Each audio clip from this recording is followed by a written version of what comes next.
workers in private establishments, kinakaltasan ng employer at hindi minimum wage ang binabayad, yun ang bibigyan ng akap? Di ba bawal yun? Hindi nga tumatalima sa batas, hindi nga sumusunod sa minimum wage. Eh di bawal yun.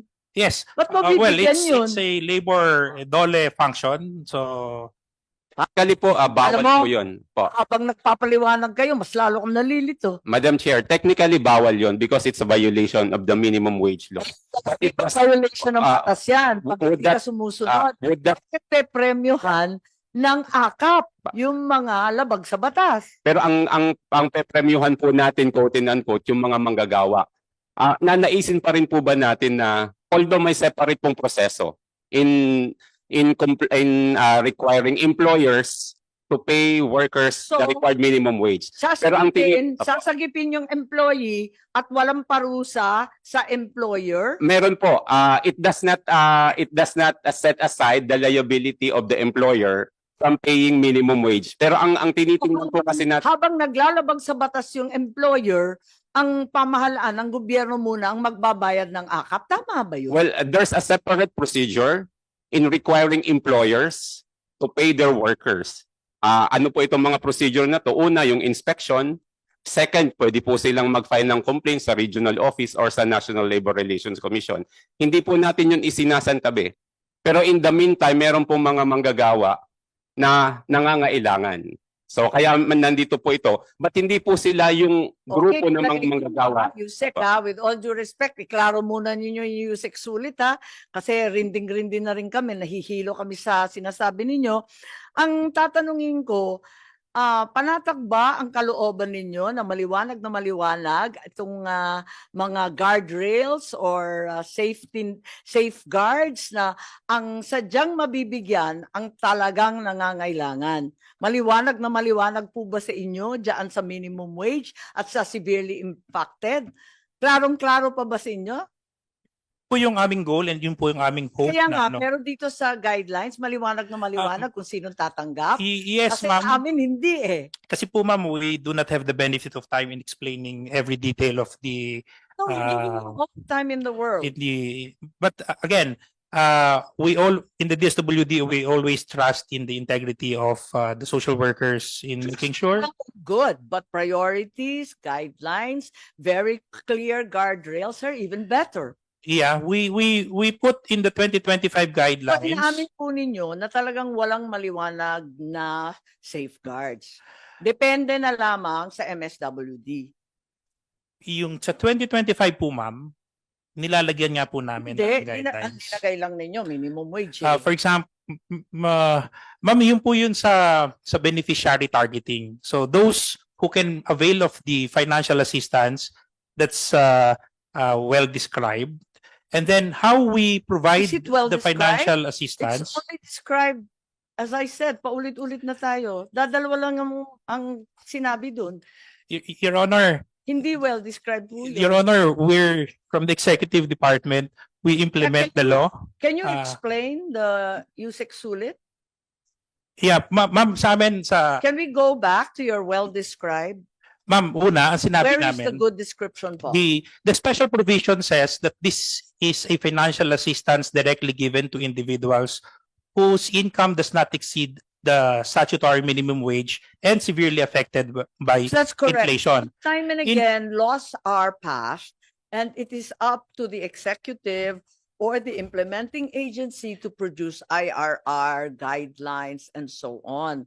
Until now, I haven't heard from you any guidelines in addition to those two prerequisites with regard to not exceeding minimum wage and also severely impacted by inflation. Yeah, because So ma'am, what that's the only additional- requirement of the What law. addition? Yes, I'm not asking you to contravene the law. I'm asking you to operationalize it. But until now, I have heard nothing from you with regard to safeguards. Sino ang tatanggap? Paano tayo makakasiguro yung talagang nangangailangan ng siyang tatanggap ng akap? Kasi yung pa rin ang paulit-ulit niyo yung binabalikan. Ma'am, the ACAP is a direct financial assistance to those who qualify under the law and the guidelines. So kung sinong tatanggap, The law or the guidelines? the law and the guidelines as implemented But by the the- guidelines. But the guidelines don't have anything nga eh. Ma'am, sinasabi sa Inuulit guidelines. lang nasa batas, doon sa special provision ng AKAP, inuulit-ulit lang ninyo. Wala namang karagdagang guidelines na siyang hinihingi ng conditional implementation. Yun ang tinatanong eh. Kaya nga nabito to eh. Na conditional veto dahil dito eh. Kaya yun pa rin ang hinahanap natin. Sa madaling sabi, wala pa siya. Kahit meron kayong draft, apakahaba ng draft, puro mechanics. Pero yung tungkol sa sino ang kalipikado, hindi pa maliwanag, walang nadagdagan dun sa nasa batas. Tama? Wala pong sectoral kung sino po yung magka-qualify sa Hindi ko pa hinihingi yung guidelines. sectoral. Ayan, Okay po siya. Secretary Lopez Santos po. Magandang tanghali po. Yung mga pinag-uusapan po natin, kasama rin namin sa komisyon ang DOLE, ang NEDA at ang DSWD. At sa akin pong palagay, yung pinag-uusapan natin ay kailangan talagang lagyan ng focus.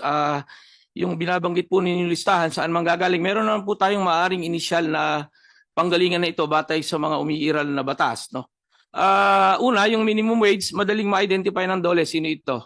Yung mga exemption na exempted na nagtatrabaho na below minimum wage, meron ding guidelines. Ang DOLE dito, alam nila yung mga minimum na meron mga establishment na pwedeng hindi magbayad ng minimum wage like below 10 employees. No?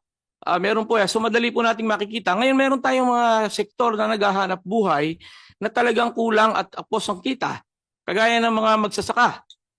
Na pinakamahirap, 30% ng ating magsasaka ay mahirap. Mas mahirap pa yung mangingisda. Ang Lopez. mangingisda po, nga pala, 31% ng ating mga mangingisda ay mahirap. Yung ating mga IP na nagbabantay ng ating gubat, kailangan din natin bigyan ng ayuda. Yung workers in the informal sector, mga tricycle driver, jeepney driver, padyak, mga nagtitinda sa kung saan-saan.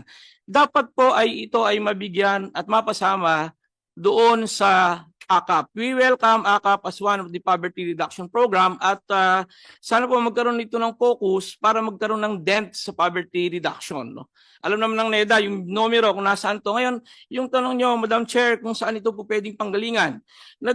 Meron pong batas na ginawa ang Kongreso, yung community-based monitoring system, nasa inulat sa amin ng PSA, ay meron ng mahigit 600 LGUs ang nakatapos ng CBMS. At doon sa CBMS na yun ay naka-identify na yung mga mahihirap na mamamayang Pilipino at alam na nila yung mga pangangailangan doon. At nagmandato pa ang ating Pangulo sa PSA na tapusin na ang CBMS at ang PSA po ngayon ay tuloy-tuloy na tinatapos ito.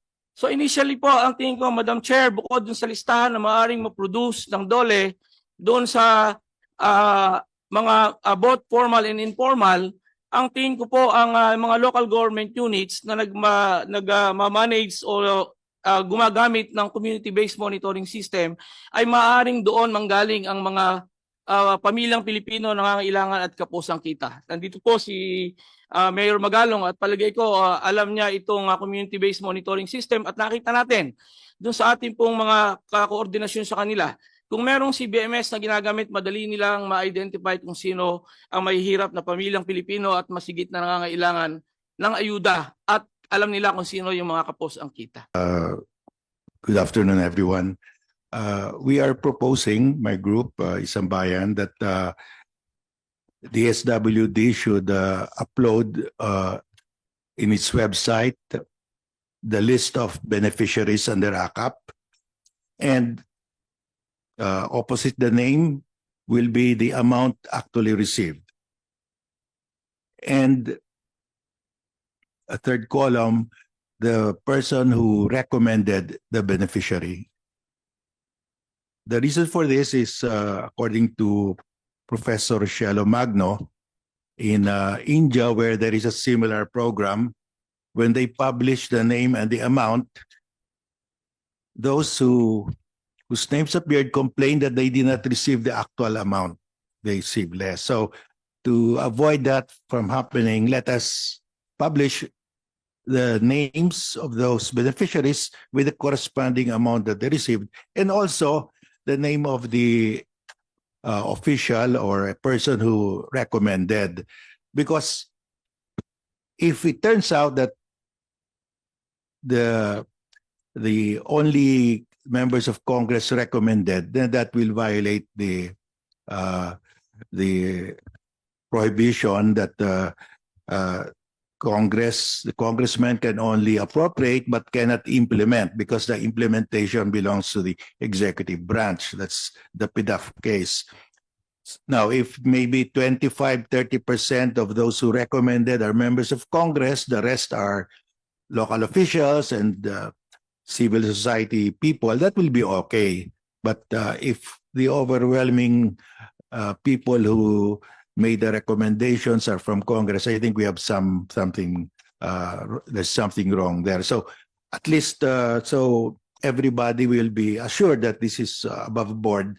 Let's just publish anyway. Publishing the name, the amount of the tax money that was given, and the name of the person who recommended. There's nothing confidential about that. I mean, Public funds. Po. these are public funds, and the Constitution says there is a right to information by the people on matters of public concern. And of course, the most number one concern of the public is how their tax money are disbursed. So there's nothing wrong with publishing the amount that was received, no? The So- recommendation is that the publication of the name should occur after the fact, after the distribution. In my case, I would urge them to publish it ahead of time. Yes, Because I think everyone in the community would be very happy to share with those truly in need. yes, Madam Chair. I think if the DSW can publish it ahead of the distribution so that people can object if there's really a problem. Because if you already distribute it, tapos na, then what can that guy do? No? Wala na, nakuha niya na. So if the DSW can publish it online before the actual distribution. Thank you, Madam Chair. Yes, thank you very much, Good Justice, and truly we abide by what you said. We also are concerned with regard to the admission earlier of Yusek Sulit that this was merely an addition by Congress, and ACAP did not occur in the executive budget. If I recall, the Constitution has something to say about these things. Yes, well, because the President submits the National Expenditure Program and Congress cannot increase that amount, no? So I think in this 2025 budget, there has been an increase. So it is, the question is, how will the Supreme Court, if the Supreme Court says it's unconstitutional, so paano ng Supreme Court to reduce it? Will it reduce proportionately all the items in the budget, or only those that were increased? So we don't know how it will be resolved. Yes, that was the question, po, because it's very, very clear in the budget provisions of our Constitution that there should be no addition to the executive's budget. And in fact, there have been quite significant changes, and this is an entirely new entry that didn't occur before, both in 2024 and 2025. So given the Bellica versus Ochoa and the PDAF case, do you think this would fall under that prohibition? Well, we are filing a petition, Madam Chair, questioning the constitutionality of certain provisions of the 2025 budget, and we will include, that will be part of the issues raised. How will the Supreme Court, if the Supreme Court says, for example, that the budget of DPWH exceeded that of education, how will the Supreme Court resolve that? Will it reduce the budget of DPWH up to the amount just 1 peso below that of education? So I think we'll have to. Yes, that's another constitutional yeah, violation, yes. pa po. Yung DepEd and Yes. education should be larger than everyone else. So yes, we will be filing soon, Madam Chair. That will not be part of the Congressman Ungab's case. This is an entirely separate suit. Is that correct? Separate, Madam Chair. It's a separate case. We will have because in the case of UNGAB, he also will, I think, he also questioned the budget of the DPWH exceeding that of education. He also questioned the zero allocation to PhilHealth. But As well as the AKAP insertion. yes, as in the AKAP insertions. But we will also raise almost the same issues.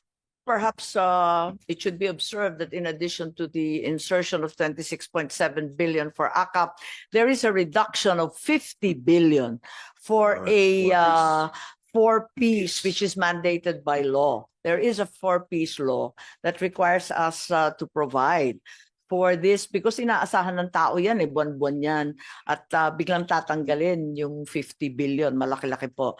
So problema rin po namin yan. I'd like to ask Chairman George, given that there will be lawsuits, there is already one lawsuit pending, and Justice Carpio has made us aware that they are getting ready to file yet another one on the budget.